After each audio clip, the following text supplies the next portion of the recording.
سلام بچه‌ها، انشالله روزتون پربرکت و عالی باشه. بچه‌ها امروز اومدیم بگیم که این دوتا ایزوس کدومشون عالیه، کدومشون واقعا فوق صداشون عالیه. خب بچه‌ها ببینید، عرضم به حضورتون که این اگزوز که میبینید آقا ساده و راحته، یعنی ببین برای پیرمردا اینا، اون کسی که سنش از 15 به بالاست دوست داره همچین اگزوزی داشته باشه. چرا آقا؟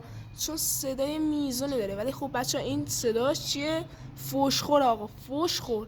چرا؟ چون آقا مردم آزاریه. خب دیگه آقا منم اینو رفتم توشو جوش دادم، سولاخش کردم و بعد اومدم این خفه کنش هم در آوردم، یعنی دری هم.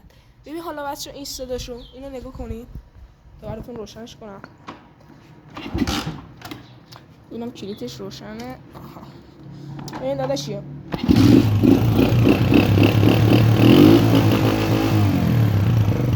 بچه این اصلا صدایی نداره، صدایی نداره.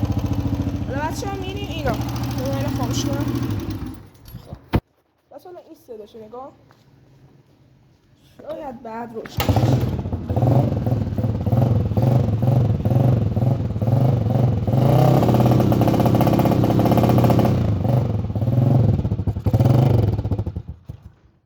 بچه. حالا این مبحث ببین بچه آقا اگزوز استانداردشه دیگه. خب درسته. الان بچه ببینید این شاید رینگو پستون بزنه، شاید بچه روغن سوزی پیدا کنه. من نمیدونم، حالا من خیلی متخصصش نیستم ولی خب بعضی میگن، اون کسایی که استادن بعضی میگن. بذار ببینیم. آره ببین بچه و بچه خداییش هم صداش عالیه. حالا هر جور خودتون میدونید. تو کامنت ها نظراتون رو برامون بگید. تا روز دیگه، تا ویدیوی دیگه، خدا نگهدار.